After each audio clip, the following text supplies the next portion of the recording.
Jason Walker, Walker Tea Review. We've been doing a lot of Chinese teas, and that's simply because that's who's sending me teas right now. If you have a tea that is Indian tea, Sri Lankan, we've looked at Kenyan teas before together here. So if there are other kinds of teas that you're interested in, let me know, and we'll try to get some of those on it as well. I know we do have a Darjeeling coming up in the next few weeks, and you can find out more about the teas that we're going to be reviewing in the next upcoming weeks, and that's on our future episodes page. But today we're going to be continuing along with the Chinese tradition here, and we've got our Gaiwan for preparing that. We've got our black tea, a nice Chinese black tea. So let's go ahead and get this one going. This is one of the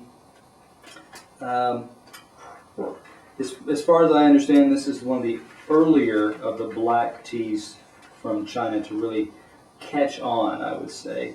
It becomes an ingredient in a lot of the breakfast teas as well, or originally was one of the main ingredients. Okay, so we've got here, when you press it out, this is about a level teaspoon. If you were to spread it out and fill out all the gaps, that covers most of the bottom of our, probably about a 4-ounce Gaiwan.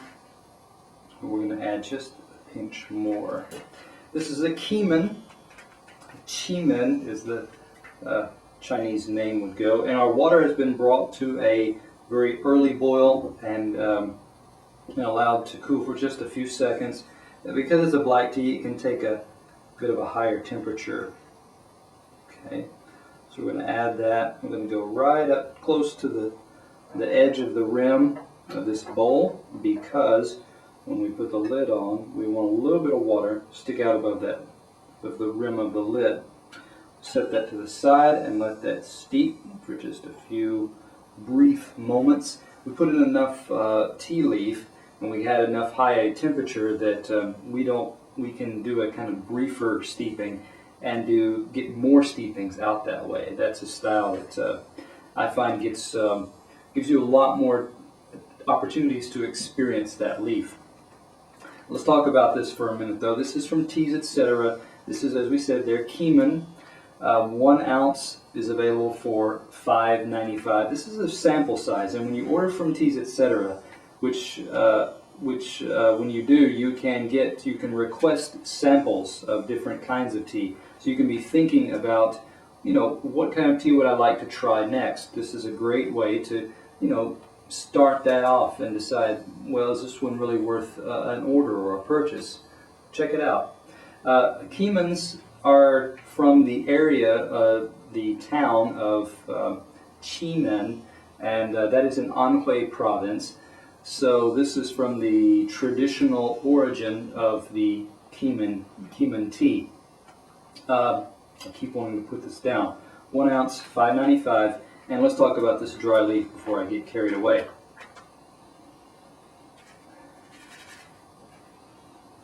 Keemuns often have like a earthy, rooty note to them that reminds me of some of the ingredients, the dried ingredients of a traditional, say a traditional Chinese medicine. Or if you go into an organic or herb type of pharmacy, you're going to get some of those kind of rooty, earthy type notes. Close to a carrot, not exactly, but it does have that kind of a root type note to it. Also, there's a bit of a sweetness, and it's more like a sweet bark type of note to it as well. Combine that with just something like a bit of smoked bacon. There's that kind of, there's a bit of a heartiness to it, combined with that smoke, heat type notes. Okay? I'm too eager to put this down, because I do want to kind of look at these leaves. These are a deep, dark brown, like a bister, like a dark chocolate. Okay. You'll get a little tinge here and there of a little bit of a kind of a lighter color, and It looks like in most cases that little bit of a golden or fiery color is coming from a bit of the stem. Possibly, I'm getting a little bit here, but it looks like a little bit of a tip as well, like a golden tip. But these are usually, you're getting portions of leaves and often wrapped along the main, vertically I guess you would say, along the main vein of the plant, of the leaf. Okay, let's get ready to pour this guy because it's steeped long enough. With our pour, we want to get out our towel that's just kind of catching little drips. You want to lift up your lid to get that water away from the rim in case there's a little too much water, a little too much heat there on that edge. You kind of push it around a little bit, push your water around, clear a space so that there's not leaves hanging over the edge. Lean your lid over to the side like so that you've got an opening created there. Middle finger and thumb on the rim, and your index finger's holding the lid in place.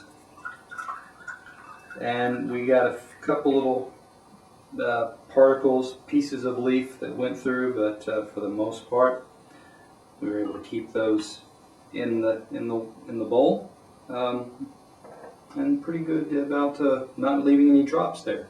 So let's take a look at this wet leaf now. Actually, we had a little bit of water that spilled over the side as it was steeping, so that's why we have the base that comes with it.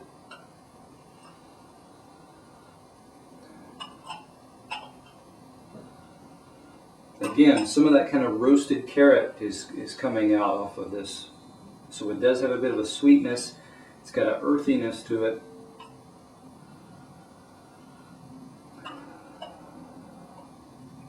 A hint, a little bit of sweet potato, yam kind of sweetness there as well. So there we go. Let's go with yam and roasted carrot. Okay. Our leaf, not going to be a whole lot to really say about this leaf. You do have some tips, which are a positive. Nice tippy element there. I'm looking for more tips in here. Colors have become fairly consistent. They're a little bit ranging over towards the rust color now. There's a nice full size leaf open up. Let me get a couple of portions of leaves. That, you know, you've got this pretty good sized tips or leaves here. This is from the same nearby, the area, Huangshan type area that produces Maofeng, or is one of the main sources for good quality, famous Maofengs. You can even get a Keemun Maofeng from some people, some vendors. So that gives you nice brown, fully sized leaves and some leaf portions in there. So that gives us notes there on our wet leaf. Let's go to our liquor. Using my bowl is of course blue on the outside, but the inside is white, so that gives us a nice background. Look at this color, and you do have some, I mean, looks fairly similar to other black teas. It's got a bit more of it's a bit more on the browner, chocolatey looking color. Just a tinge. Those tannin smells are starting to come out now.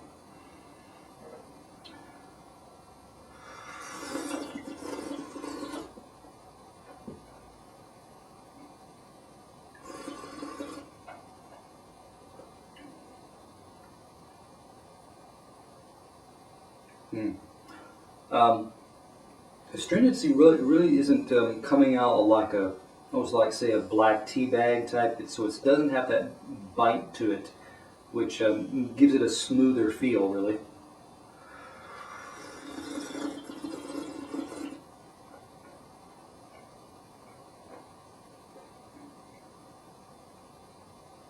Again, some of that sweet roasted carrot, a tinge, a bit of that baked yam. The aftertaste gives a nice refreshing cooling,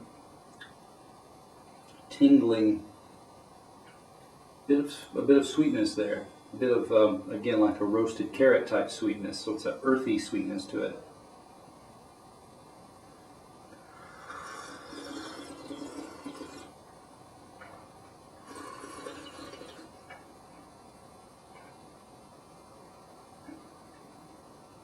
Something that also comes out, a bit of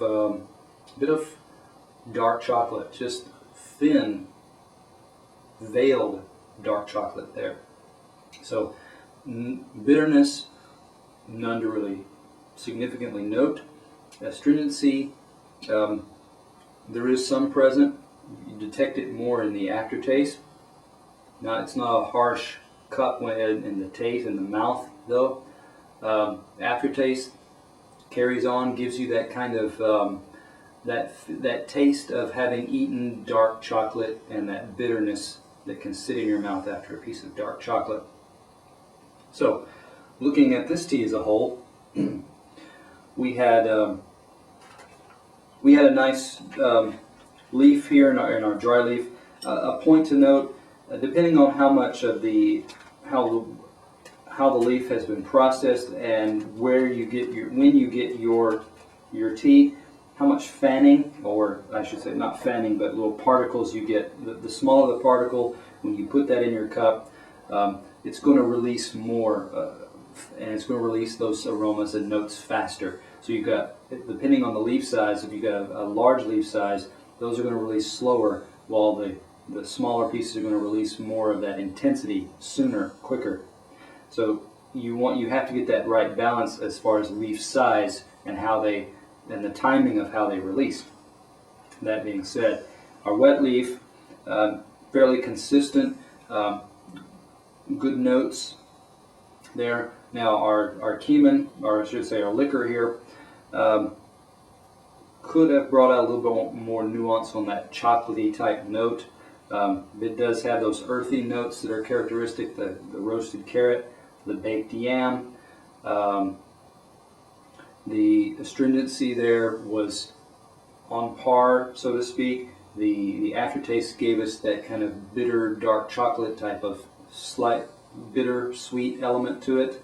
So when you look at this tea as a whole, it had a lot of the characteristics. It didn't bring out all the full. Some of them have a more sweeter, like I said, herbier, traditional Chinese type of herb or herb medicine type notes to them, but it could have brought that part out with a little bit more balance, with a little nuance as to when it came out and timing of that. So looking at this tea as a whole, I give it, I'm going to have to give this one an, let me see, do I want to go that far? I'm going with an, this one's tough. I'm going to have to give this one an 89. It's a smoother cup than what I've detected in some previous, although it didn't bring out all the aromatic nuances and the flavor nuances that it could have. So 89, good showing, something to try. This could be a breakfast tea for many people because they like a little bit of bite, but feel that a tea bag is just a little too harsh for them in many cases. So come back as we look next week at some more teas, and just interact with the tea community here at Walker Tea Review.